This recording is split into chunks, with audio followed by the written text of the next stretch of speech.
What should you say when trying to get permission to set up shop on somebody's property? All this week is about you finding a great daily setup location on 10-Minute Food Truck Training.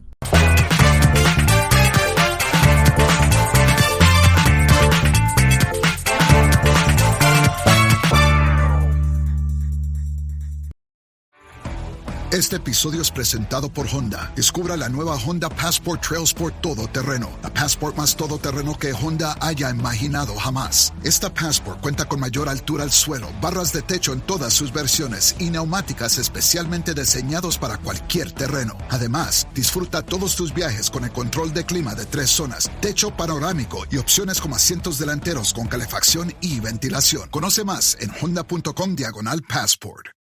Hi, my name is Bill Moore, founder of foodtrucktraining.group. Welcome to the 10-Minute Food Truck Training Podcast. Today we're talking about the meeting, where you have to convince someone to allow you to set up on their property or in front of their business. It is possible when you make that phone call and ask to set up an appointment that somebody will say, "What's in it for me?" even before they schedule a meeting with you. So what you want to talk about, what's in it for them and their business. You want to say things along the lines of, you have a benefit to your company or your employees because they'll have fast access to food that reduces tardiness from coming back from breaks. You could list it as a company perk, and it helps reduce turnover because you have food accessible to your employees on their breaks before work and after work. Employees could be given a discount, which is another perk you could list as a reason to come work for us. And I would only offer a discount if you can reasonably expect more guests from the general public than employees. Otherwise, you would need to move your prices up to account for the discount.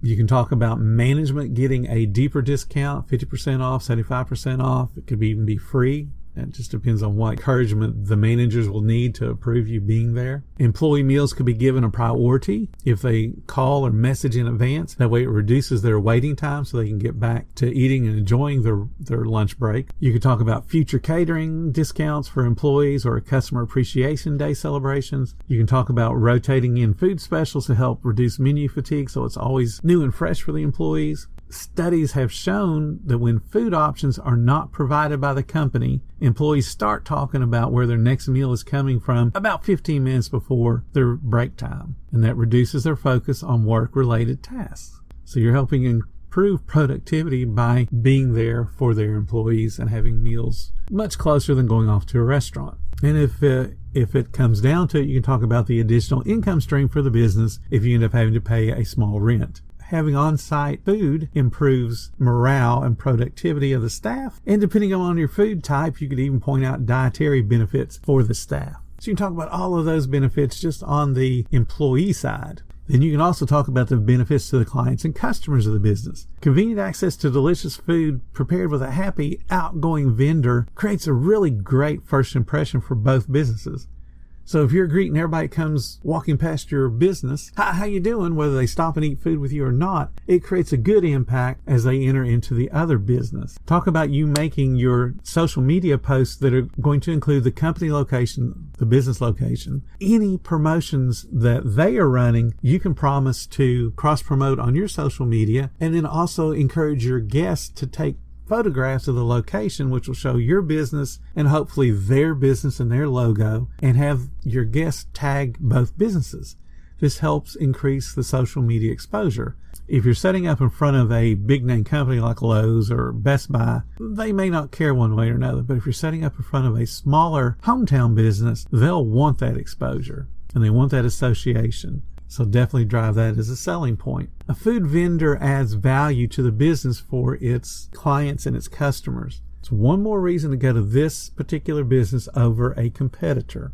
Food vendors provide one more reason for the client of the other business to be in that particular area, because they'll get in the habit of eating your food a couple times a week, and they'll, oh yeah, I need to pick up, and they'll go into the other business because it's there. So you guys help each other. It's definitely a symbiotic relationship, not a leech relationship. If the daily setup request is a firm no, you can offer your food as a company-provided perk with the company paying you directly. And then you provide quote-unquote free food to the staff, but of course the company is paying you. This could be a daily perk or a monthly thank you for the employees. It's something they could also offer as a Customer Appreciation Day, where you provide all the food, and of course the company is paying you rather than you receiving money from each individual guest. And it's just a good gesture for the business to say thank you to their loyal customers. And again, all this does is plant seeds for your future business. So a no is still an opportunity to plant a seed. So once you're off the phone, you set up some appointments, you need to think about the meeting that you're going to have, that you've gotten set up. First thing you want to create is a portfolio that's all about your business. This is your chance to blow your own horn.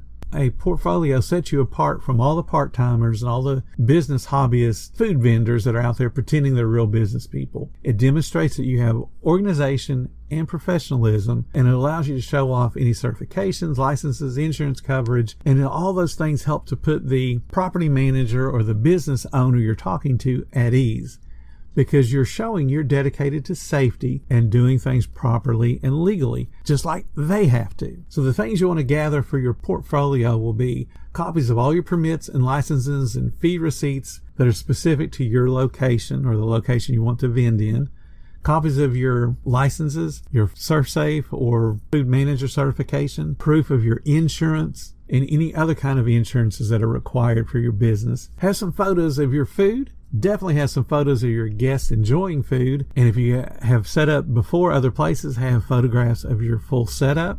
And if you're not yet open, you want to use any photos that you did from any recipe testing that we've talked about you should be doing before you ever open. If you have to, have friends and family eat your food. You want to list all your social media links. You want to have some samplings of the reviews that you have had in the past from Facebook or Yelp or Google or any of the other review sites. And if you haven't opened yet to where you have actual live reviews, then show the feedback you got from your recipe event surveys where you're testing your food. And then you want to have a written summary specific to that particular business. And it should contain your full proposal, outline your menu, the times you plan to operate, list the benefits to the employees and the benefits to the customers of the business from the things we talked about earlier. You want to have a business card. You want to have a Be My Guest card. You're going to leave that one-page summary. You're going to leave a business card. You're going to leave that coupon. And the summary should explain all the details and provide clarification when you will follow up at a later date. So if you're meeting on Monday, give them about a week to think it over, tell them you will contact them the next Monday. Chances are you won't get a hard no. But if you do get a hard no, still leave the business card, still leave the coupon, and encourage that person to become a raving fan of your business and support you in the future, because that'll be an opportunity for you to change their mind. Okay, so let's talk about the meeting. You're a business owner, first and foremost. Keep that in your mind always. And every interaction with other business people should be professional, courteous, and respectful. You want to dress for success. In our modern times, that doesn't mean you have to dress in a suit and tie. Logo embroidered polo shirts are acceptable as long as it's your logo. Wearing a sports team logo won't gain you any respect. You want to tuck in your shirt, wear clean, wrinkle-free clothing, and shine or at least clean your shoes. Wearing a t-shirt, even if it has your logo on it, will make you look like a cook rather than a business owner.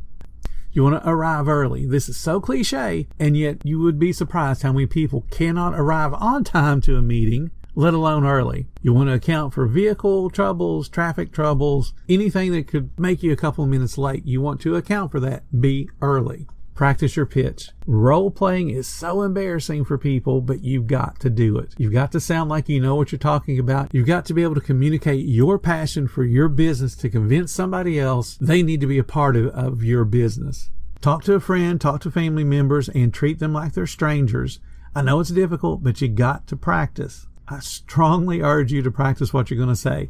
Highlight the important points you want to make. Talk about your food business should become second nature to you.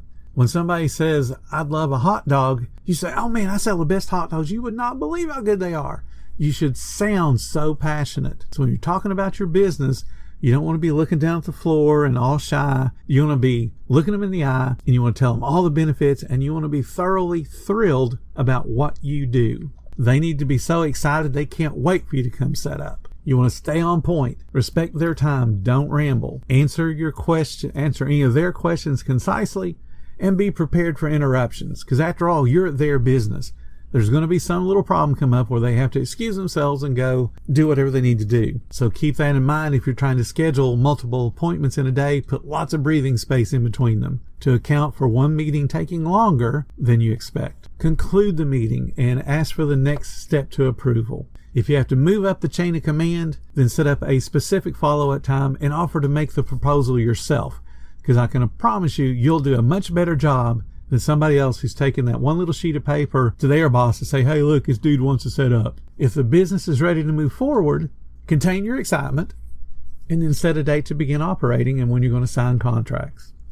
Now, some things to consider. You may need to have written permission from the business to provide to any number of entities, such as a local town, city officials, a health department, landlords. You may even need their permission as well, your insurance company. So have a sample contract indicating a start date, service times you'll be open, the specific location on the property, the business property itself, any rent payments, and no, not all great sites are free, but we'll talk about that. And you want to list any due dates for any kind of payments. Any contract should be looked over by a lawyer before you sign it, and expect the business to want to be able to do the same.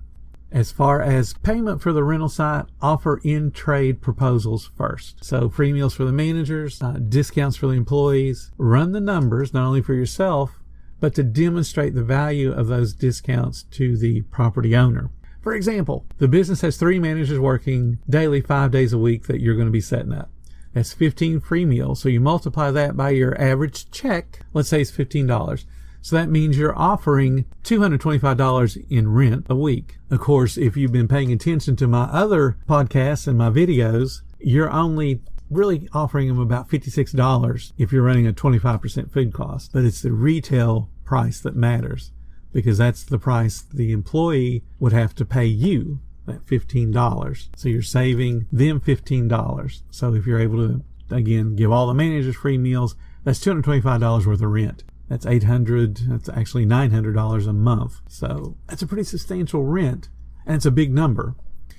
Talk in numbers. The idea is to establish a monetary value for the rent. So you're going to say, I'm offering you $900 in free food for the managers as rent, which sounds so much better than saying I'm offering free food to the managers as rent. And it is possible that they'll want money. They want some cold hard cash. And if that's the case, you want to make it as low as possible. But you want to make sure you understand the impact of the rent on your profit and loss statement, and then also include provisions for rain or weather events. It's no fun to have to pay rent when it rains 2 weeks in a row. So you want the opportunity to be able to not have to pay rent for days that you're not able to actively work. Tomorrow we're going to get into the numbers and why I talked about at least 200 people passing by a location is important. If you're enjoying our podcast, please consider supporting us by clicking that support button. Every little bit does help. Or if you'd like to make a one-time donation, I've got a link in the description. If you need more information or just like the camaraderie of like-minded positive people, join our group on Facebook. It's called Food Truck Training. Links for that are also in the description. Thank you so much for listening, and stay profitable, my friends.